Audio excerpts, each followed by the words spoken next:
Hi, thanks so much for joining me on the Listen Up Girl podcast. I'm your host, Zach Randles-Friedman. I bring you LGBTQ plus news several times a week. My first story is Churchgoers refuse to return LGBTQ plus books. A Baptist congregation in Shelbyville, Kentucky, is making headlines after several members checked out children's books with LGBTQ plus themes from a public library. And now they are refusing to bring them back. Though the church's leadership insists this was not an official directive, Pastor John from North Carolina openly praised the effort on Christian Broadcast Network, calling the removals a mission and joking about raising funds to keep it going. Advocates for free expression warn that this tactic effectively censors queer stories and denies young readers access to affirming materials, part of a larger national trend of book bans and library challenges targeting LGBTQ plus communities. What I hope happens is that they continue doing this and the library keeps buying the books over, and then the authors get paid more money so they can make more books. So maybe it will work out for everybody. Next, a new study highlights asexual and aromantic visibility. A recent study by UC Santa Barbara's Resource Center for Sexual and Gender Diversity revealed that asexual and aromantic people are made up of around 4% of Americans aged 18 to 24, compared to just 1% of the general population. Researchers say the high prevalence among younger adults suggests growing visibility, awareness, and acceptance of identities beyond traditional sexual and romantic norms. Advocates stress that these findings challenge stereotypes that erase ACE and ARO communities and call for more inclusive representation in education, healthcare, and media. All right, my next story is very disturbing because Donald Trump will not leave Rosie O'Donnell alone. It's how many years has it been? Trump continues to threaten Rosie O'Donnell. Now he's threatening her with citizenship revocation. President Donald Trump initiated fresh controversy after threatening to revoke the U.S. citizenship of comedian Rosie O'Donnell, a move he does not legally have the power to make since O'Donnell was born in New York. Trump called her not a great American and shared a distorted photo of her drawing comparisons to the past personal attacks on women. O'Donnell quickly clapped back, mocking him with a reference to the HBO series Succession, reminding her followers that Epstein survivors, not petty insults, should be the focus. The exchanges underscores Trump's ongoing use of social media to target LGBTQ celebrities and distract from deeper scandals. He's got a lot of stuff he's trying to hide and distract people, and people are not letting the Epstein files go away. So keep it up, Donald, because it's not going away. Next, anti trans activist Graham faces court over harassment. Graham, the British writer, infamous for his relentless anti transgender activism, appeared before a UK court facing charges of harassment and criminal damage.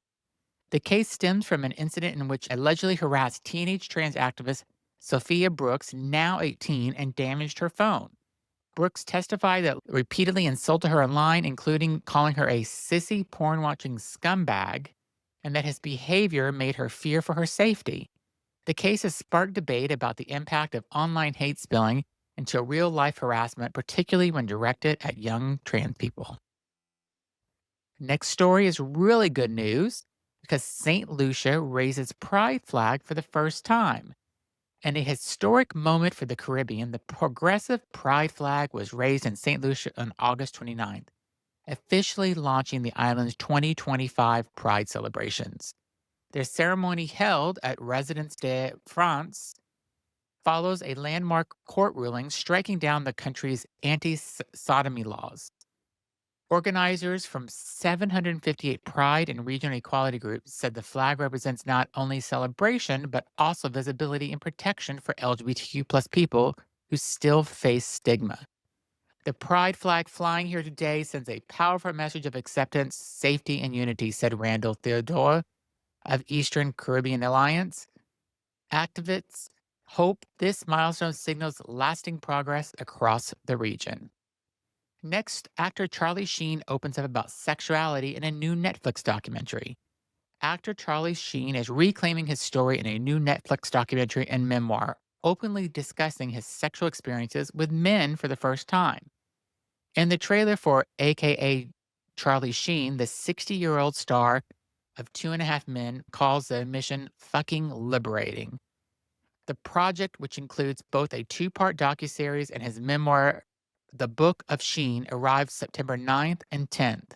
Sheen says he no longer wants to run from his past and hopes that telling his story unfiltered will resonate with audiences who followed him throughout his turbulent career.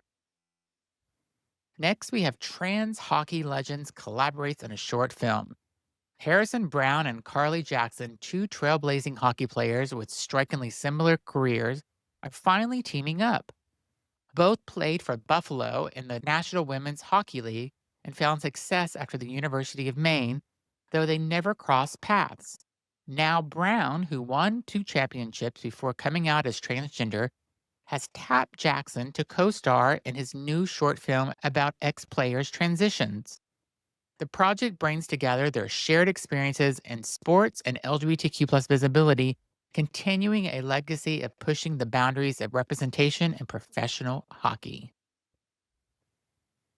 Our next story is trans icons T.S. Madison and Gigi Gorgeous. When trans icons T.S. Madison and Gigi Gorgeous share a stage, sparks fly. On Madison's talk show, Outlaws with T.S. Madison, the two dish on the state of trans community, activism, and personal passions. Madison described the show as a space for outlaws, those who speak the truth even when others are uncomfortable. Gorgeous opened up about the causes close to her heart and the importance of using her platform for good. The episode served as a powerful reminder of how trans leaders continue to shape culture, inspire fans, and chart new paths forward in media and activism. I have to say, I love T.S. Madison. First of all, she is an awesome person because she is such a supporter of her community. She opened up a house for transgender people in Atlanta that she paid for and that she is fully supporting. And it's people that are transitioning, I believe, into be transgender. Amazing that she's supporting our community.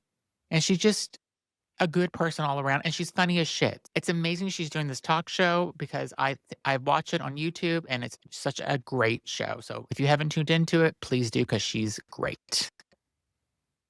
And my next story is AIDS Walk Los Angeles returns October 12th. One of the nation's most enduring LGBTQ plus fundraisers, AIDS Walk Los Angeles, is returning on October 12th in West Hollywood. The event will feature DJs, drag performances, and thousands of participants to raise funds for HIV care and prevention. Organizers say the walk is not just about money, but also visibility and solidarity at the time when HIV still disproportionately affects LGBTQ plus communities. The event is expected to draw major community leaders, activists, and performing, keeping alive a tradition that has inspired activism and support since the 1980s. And that was the last story I have for this Sunday, September the 7th. Thank you so much for listening. If you've not followed me on your favorite podcast platform, please do. I'm on Apple, iHeartRadio, Spotify, Pandora, Amazon. I'm on all the platforms. Please follow my podcast. Also, leave me a comment on my podcast. Let me know what you think. And I appreciate you watching my video and listening to my podcast. And have a great week and talk to you soon with new news.